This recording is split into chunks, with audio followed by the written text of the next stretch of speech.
Hi friends, I'm Erin with Happily Ever Allergy. Welcome back to my channel, and if you're new here, my goal is to bring you allergy-friendly recipes, taste tests, and other ideas to help make your life living with food allergies just a little bit easier. If you're looking for any of the above, would you please like my video, subscribe, and hit that notification bell so you don't miss any of the new videos coming up? I'm super excited about all the plans I have coming in the new year, and I don't want you to miss any of them. Well, if you are like me and you have a dairy allergy in your home, or if you're vegan, you have probably heard online a lot of the buzz about the new Country Crock plant cream. And I'll tell you, just a heads up, it's amazing. But also I've heard a lot of people compare it to the Silk heavy cream. And so today I'm going to do a side-by-side comparison of how they whip and how to use them in some desserts. I'm not going to hit savory items today, but I will tell you when I've used this in savory things, it's been amazing. I've had it in mashed potatoes, soups, and other things. So today is a dessert-focused video. We're going to see if they both whip well, if they hold up in the fridge well, and how they taste in multiple desserts and on hot chocolate. If you love hot chocolate, make sure to check out my hot chocolate video that I posted earlier on different dairy-free options that we really love that are easy to find. And let's get to making up this whipped cream.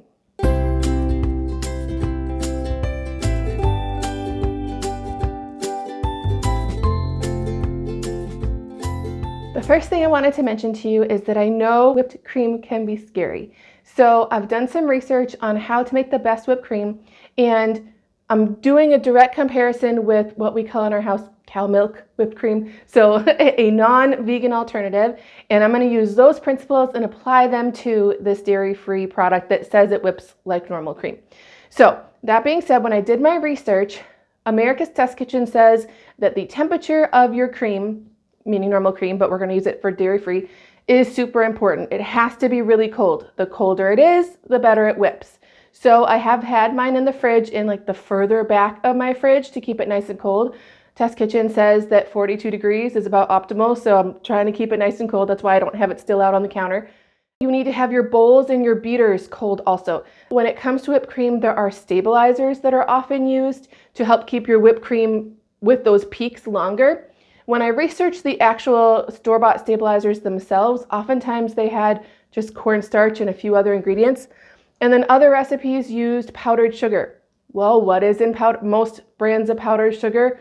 Cornstarch. Cornstarch is used in powdered sugar to keep it from clumping up. So that is an obvious choice for adding to your whipped cream to not only sweeten it, but help stabilize it. So for my recipes today, I'm going to use about 2 tablespoons of powdered sugar per 1 cup of heavy cream that I'm whipping. So that way we'll see if it both sweetens and stabilizes the way we want it to.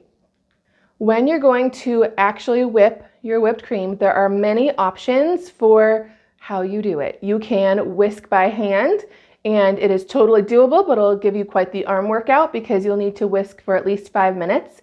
And then the easiest option would be to use a stand mixer with your whisk attachment.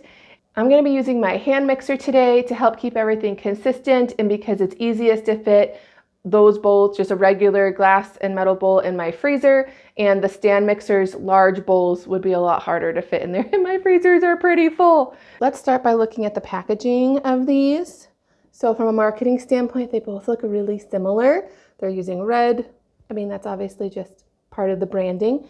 And Country Crock plant cream has a lentil base, so if lentils are a problem for you, this will probably be a no-go. And then it has, let's see, I'll put the ingredients on the screen. Let's see. We've got water, lentil protein, an oil blend that's palm canola and more palm fruit oil. And then sunflower lecithin is in this one, as well as some gums to stabilize it. And then when we look at the Silk cream, both say that you need to shake them well, so I'll do that in just a moment. And this one has coconut oil. So this has no coconut.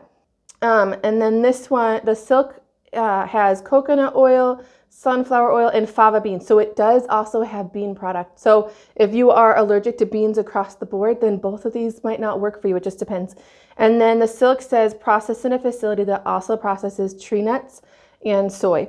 And then, okay, there is no cross-contamination warning label on the Country Crock plant cream. Remember, Cross-contamination warning labels are optional. They are not regulated in the United States by the FDA.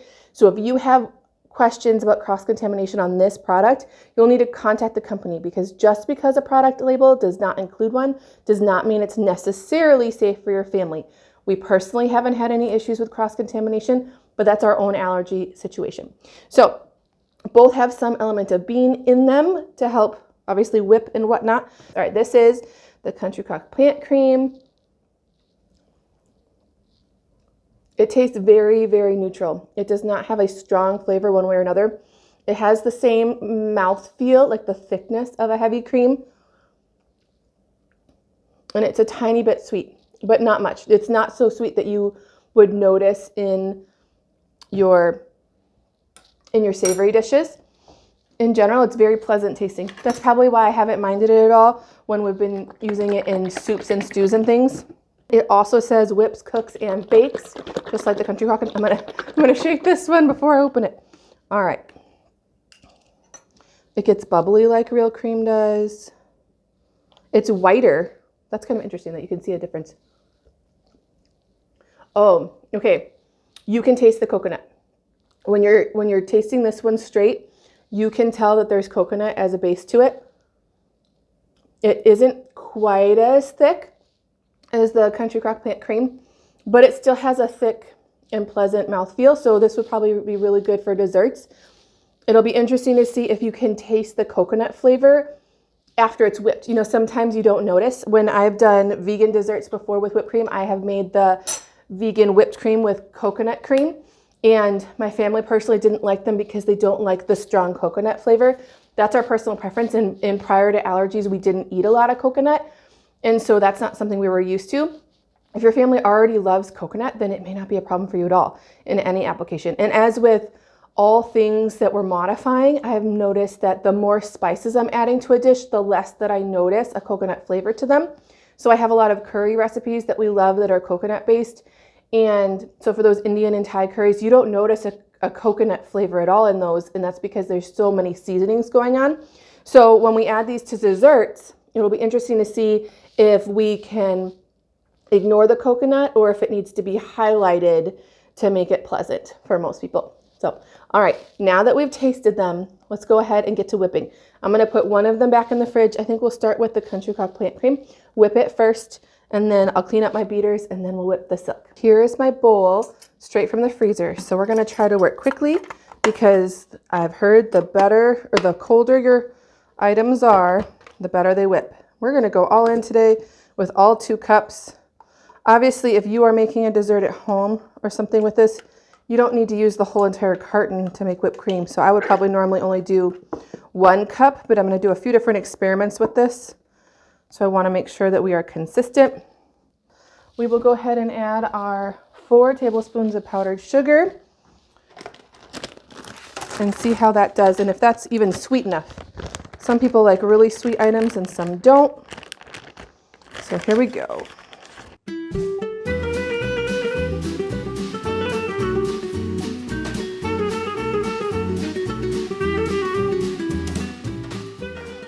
I'm gonna stop there just because I'm worried about breaking it. So it makes peaks in my bowl, great. Oh, there, look. Here, they're stiff. Yay. All right, I'm gonna put this in the fridge, clean my beaters, and do the other one. So I did wash my beaters and I put them also in the freezer so they're chilled so that our comparison is accurate. Oop, I forgot the cream.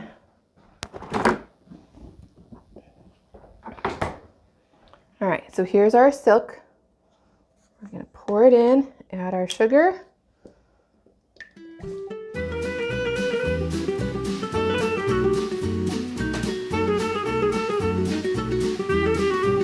I'm worried I'm gonna overdo it. All right, so it is, yeah, you can get little stiff peaks. Is it quite, it's pretty thick. Yeah, in the bowl, if you'll see in the bowl, it's getting peaks. All right. I am going to put this in the fridge so it stays cold while I get a few things ready and then we'll taste test it. So here I have my whipped cream, both of them whipped up well. Even just by looking in the bowls, you can tell that the Country Crock plant cream has more. Let's see, do they both have the same number? They both, oh, okay, so this had 16.9 ounces and this is 16 ounces. So there's a tiny bit more, but it did whip up with a larger volume to begin with. So let's taste them as is and see what we think. So this is the Silk. Okay, has a great mouthfeel. And I don't notice the coconut really at all. It's good. I would say, I think the 4 tablespoons or the 2 tablespoons of powdered sugar per cup of cream would be for a lightly sweetened whipped cream. If you want a really sweet whipped cream, you might want to add more. All right, let's taste the Country Crock. Okay, they're actually quite different. This is airier. The Country Crock plant cream is a little airier, a little poofier, but they both have really good feel in your mouth. And obviously there's no coconut in this one at all, so obviously there's no coconut taste. Color-wise, if you noticed, the Silk is like a pure white, and then the Country Crock is an off-white. Sometimes things melt, you know, dairy-free items can melt kind of funny. Maybe the airiness of this one might be a bad thing when it comes to hot chocolate. All right, let's see if we can try to keep them separate. All right, so I used the Good and Gather brand of, I actually used peppermint hot chocolate because I couldn't find my other one. And so let's start with the Country Crock. It actually looks like it's holding up to the heat just fine and not doing anything funny. And it's sitting on top of the hot chocolate, looking really nice. Let's find my spoon. You know, it's actually hard to get whipped cream out of the container. It's delicious. If someone hadn't told me that it was vegan, I wouldn't have believed them. Honestly, when you have the hot chocolate mixture in there, you don't notice any different flavor or any different texture because you're focused on the chocolate with it and you're mainly looking for the mouthfeel. It's really good. Okay, so already there's a little difference in the melting. The Silk is melting faster. Then I heated the mugs together, so they're the exact same temperature. Well, I guess they could be slightly different, but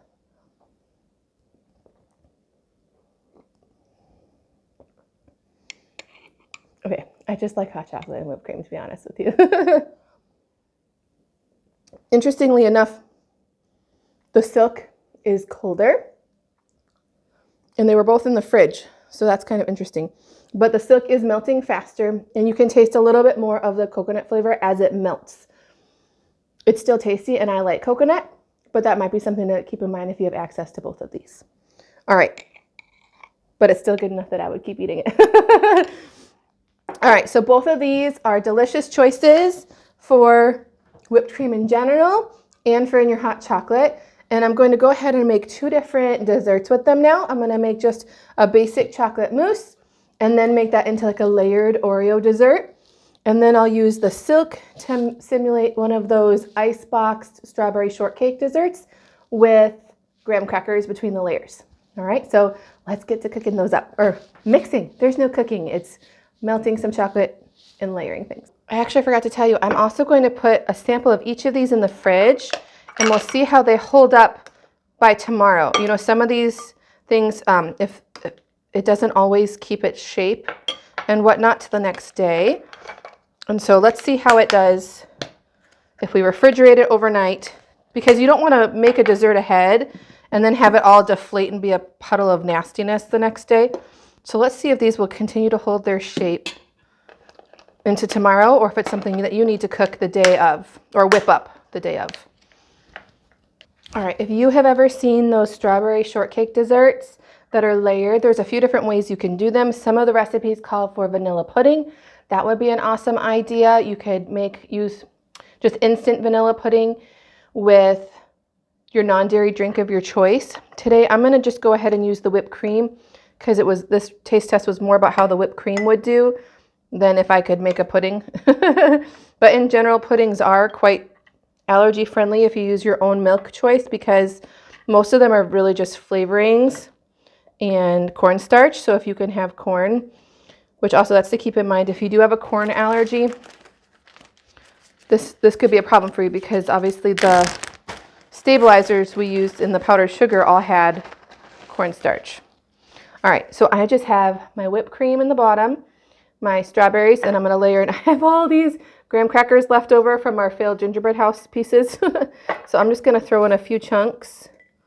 You can also break them up completely, but I think it'll taste a little more like one of those Icebox cakes if it's not completely powdered. We're just going to do another layer. And then I'll make this, I'll put it in the fridge, and we'll see, because you're supposed to refrigerate those for a little while so that the cookies have time to kind of break down. And it makes it taste like a cake.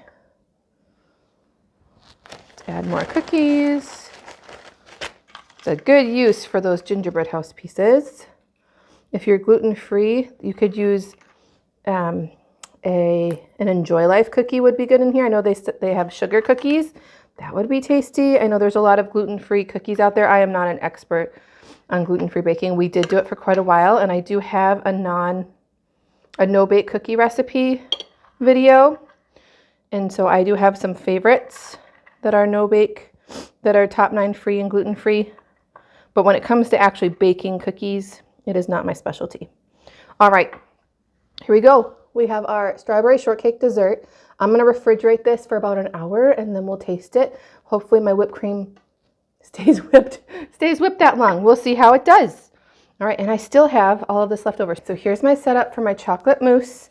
I'm going to spoon some of my whipped cream into another bowl, and then we'll add our chocolate mixture into it. I just need some of my whipped cream left over, so I don't want to use all of it.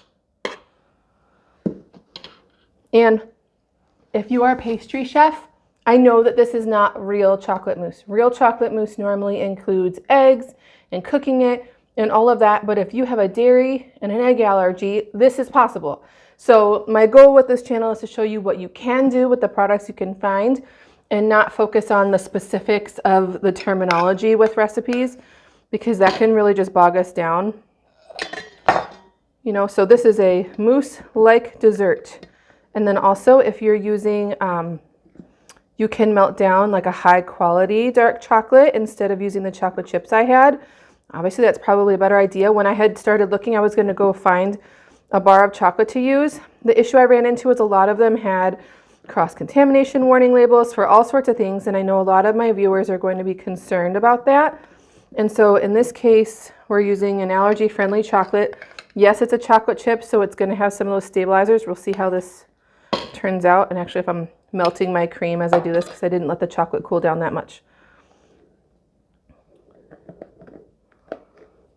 You kind of fold it in. I probably could have used my beaters to keep it whipping, honestly. Let's taste it and see how it is.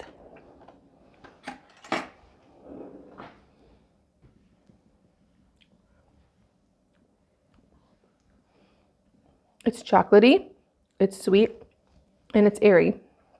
I think it's pretty tasty.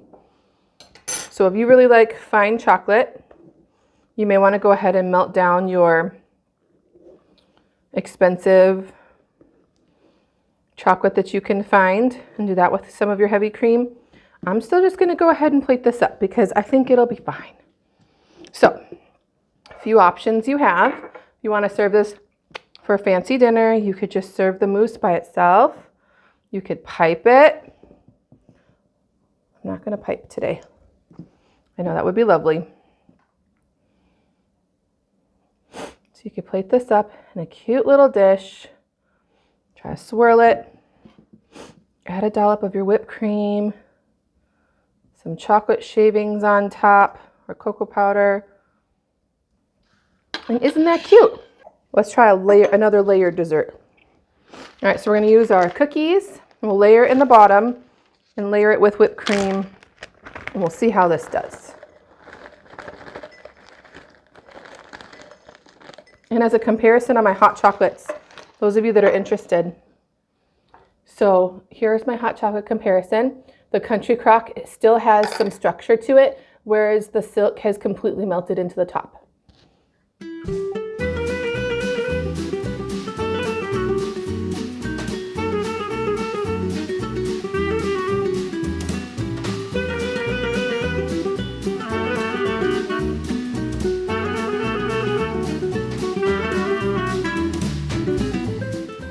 Top it with a couple cookies. Oh my goodness, it is adorable. There we go. Go ahead and show you at 6 hours after we whipped our cream what they look like. This is the Country Crock plant cream. It is still pretty thick. It didn't separate and it's holding some of its shape. It's not quite as thick as it was before. And then the Silk is a little separated, but not too much. So there's a little water in the bottom of the bowl, although it still has quite a bit of structure. So it seems like both of these are able to hold their shape for quite a few hours in the fridge. You might not want to make something too far in advance, but we do have our refrigerated desserts that we already made. So here is the chocolate Oreo one. Now, if you wanted it to be more like an icebox cake, so you want the cookies to be softer, then go ahead and leave it in the fridge for as long as you like. Maybe overnight would be perfect. But if you're wanting them to be crispy, like a regular Oreo, then I would eat it closer after you've made it. All right, let's give it a taste.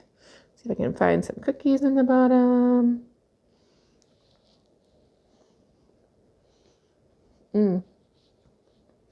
It's really good. I use the peppermint JoJo's from Trader Joe's. So it's chocolatey, minty, and because it's been in the fridge for about 6 hours, it is pretty soft. It doesn't have the crunch that the cookie did initially, but it's really good. So mine's set up more like an icebox cake, and everything's totally edible. It's thick, delicious, and creamy. And I'm not seeing any issues with using these chocolate chips that I used in this recipe. It may not be as fancy and to the letter of the law of what an actual mousse would be, but it works. And in this case, I knew that the chocolate chips were allergy safe for my family. So to me, this was a win. All right, let's try the other one. This is the strawberry shortcake that was using the Silk cream. So let's see how this one's set up over time and with the cookies and everything. You know, the whipped cream held its shape really nicely. I'm trying to dig down to get the cookie too. All right, here we go. Delicious bite of cookie and strawberry and whipped cream. It's good. I don't notice the coconut flavor because of the strawberry and the graham cracker. And I know I had mentioned earlier in the videos that oftentimes these kinds of desserts are made with pudding. I don't miss the vanilla pudding flavor.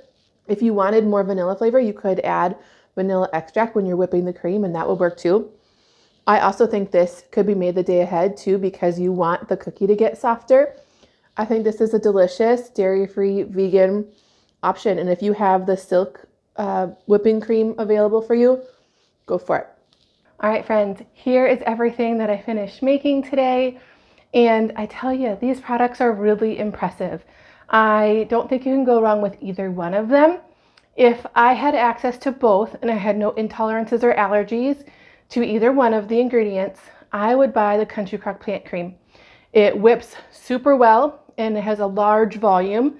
It has no coconut taste in any of the applications, and it has stability for quite a long time. I was really impressed. So here's our whipped cream still. It's been sitting out for almost an hour.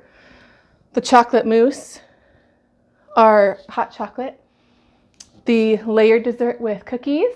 You could use Oreos, gluten-free cookies, whatever you need. And then our layered strawberry dessert. I hope you were able to find a product or recipe that was useful to you. And if you would like to find more recipes and similar things like this in the future, please make sure you like this video and subscribe down below. And that will help make it so that other people can also find similar ideas too. Remember, you too can have your happily ever after even with your food allergies. Thanks for watching. Bye.